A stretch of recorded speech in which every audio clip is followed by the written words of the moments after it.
Hi guys, welcome to this week's video. My name is Matt and this week we're going to be going through bounce rate. So what is bounce rate, what's a good bounce rate, what's a bad bounce rate, and more importantly, what can you do to improve your bounce rate? So stay tuned.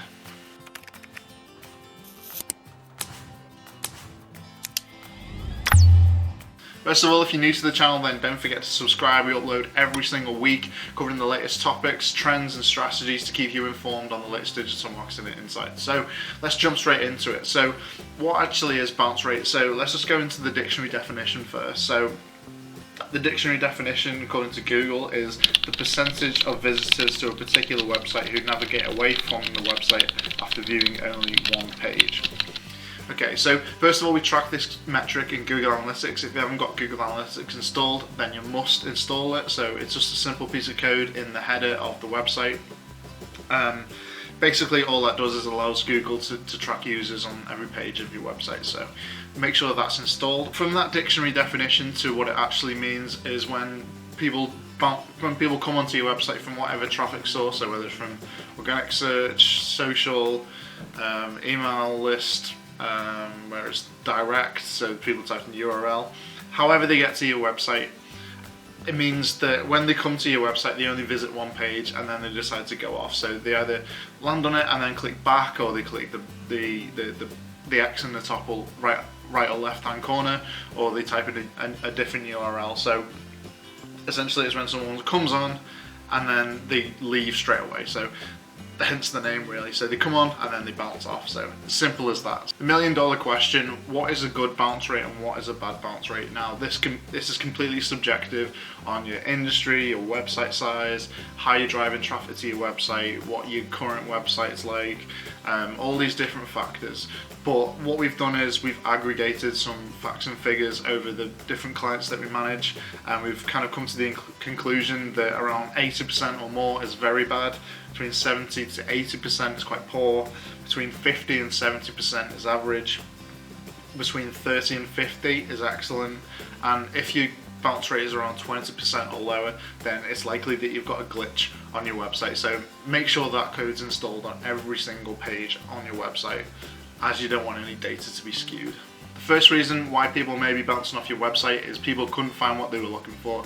Now, this could be to do with the fact that you're bombarding them with too much information. You may be using too many call to action buttons, and that's not good. So if you've got an ebook download campaign, for example, then you only want to be showing the call to action for that. So you should be directing people to download that ebook and not sign up for an email newsletter, subscribe to your YouTube channel, anything like that. It should be for one goal only. You don't want to be having too much media on the page. So if you want to get a conversion, if you want people to convert straight away, then you don't want to have too much going on either.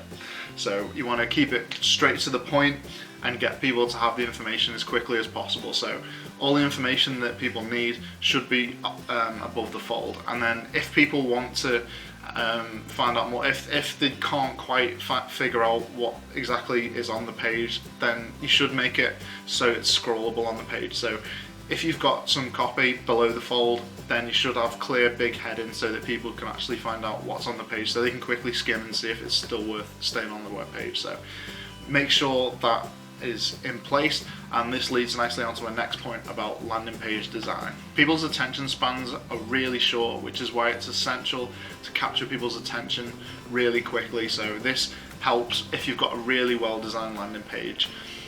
So it needs to be mobile responsive, it needs to have a quick loading speed. I shouldn't really need to say this in 2019, moving into 2020, but these things are essential. So you should be using Google Page Insights, and you should be checking with your developer. You should be getting people to test the website whether to see it's mobile responsive. So it needs to work on mobile, tablet and desktop. On the landing page, you have to make sure that it's professional. So in terms of copy, it needs to be written persuasively. There can't be any grammar mistakes or anything like that. If you're planning to write the copy yourself, then at least get somebody else to check it for you. In terms of design, don't have big blocks of text. Make sure that things are nicely sectioned up so that people can read it properly, and they don't have to have things in, if it just doesn't look good and it's difficult to read if it's in a big block. So make sure that it's easy to read for people, and it's a good experience for people to read as well. Go into some basics. These are just simple things that you should be doing already. Make sure that the colours are consistent with your branding. Make sure it's not completely different to any other pages. Every page has got to have a similar colour scheme. All your text, etc. has got to be the right sizes, and obviously the font's got to fit with the website as well. All these little things do make a big difference, as it leads into my next point of being trustworthy and credible. One reason why people may exit your website sooner than they should is because they don't feel like you're a credible website. Now, there's a few things you can do to combat this. Is to firstly get an SSL certificate. This is especially important if you've got an e-commerce site. You may want to purchase a more higher tier SSL certificate if you've got an e-commerce store. It's not much on the scale of things. If you've got a brochure website, for example, then you should be getting an SSL certificate for free from your host. But if you haven't, then you can look into it. Some of them are free, but you can get cheap ones as well. So make sure you've got an SSL certificate. That's the thing that Google looks for as well. So if you're not running paid traffic, you focus on organic, then it is also a ranking factor in Google. So make sure you've got a SSL certificate, so it turns your website into HTTPS. On your website, use any certificates you've got. So if you've got any qualifications, then list them on your website. If you're part of any chambers of commerce or anything like that, or organisations, so for example we're part of the Chamber of Commerce, we've got that listed on our website. We've got Google reviews listed on our website. Those are the things that can't really be faked, because you have to embed it, and it's from Google, and it drags it from Google reviews, which are all verified by Google. Make sure you've got all the credible sources on your page so that people feel likely to trust it, and it makes them at least want to stay on the page for a little bit longer. Next reason is you are sending the wrong people to your landing page. Now this is more so for paid traffic. I won't go into organic and PPC, but you want to be researching your target audience properly, and you want to be doing this, and you want to be testing these regularly to see which convert. So what you can also do is you can split test what works best. So you can split test different audiences, but you can also split test different landing pages as well. So I mentioned before about call to actions as well. Something I forgot to mention, you can also split test the call to action. So in the past we've done call to action for our own website. So we've done call to actions for inquire now, get in touch, claim our free proposal, claim an audit. So these 4 different ones we tested over time, and we found the best one. So I'll go through and show you that in a minute. But make sure that you're targeting the right audience. Final reason why people may be bouncing off your website too quickly is because you're asking for too much information from them. Now, as I've said, we've tested out contact forms before, we've tested out call to actions before, but I'd just like to go through and show you quickly. Here's our SEO landing page, so people come on here from, it's pretty much all organic search, and then this is all we ask for. So yeah, these are the compulsory fields. The phone number is not compulsory. Now, we actually found that if you put the phone number as compulsory, then less people are likely to convert. So you may want to bear that in mind. People are more happy to email rather than speak on the phone, as it probably takes less time, and some people just aren't comfortable on the phone. So however you can capture that lead, then make sure you do. We've just got the essentials on there that we really need, to be honest, so that we can get there quickly. So if we've got their website URL, then we can give them the best solution quickly, so we can start talking to them in the right way quickly. We've got a marketing budget as well, just so that we can that's just for us to qualify. If they don't want to answer that, then they can just click please choose. We need to change that as well, to be fair. But yeah, this is all it is really. We haven't got a long complicated contact form. I mean, we've tried them in the past. We've tried we tried loads of different questions to go with it, but we found that this is the best, and it gets conversions. I know that I've been talking about bounce rate as a whole, so if we just go back to the laptop a second, so here the bounce rate's gone down, so at the moment it's 56.91%. So before this week, before we were running a paid campaign, it was a little bit higher than that, so it was 27% higher. So the overall bounce rate is an average of all the different pages. So for this one page, it has brought the average down quite a lot. So it's important that you break down the pages page by page rather than an overall one. So if you're working on a page and then you're expecting the overall bounce rate to go down, then it won't go down much.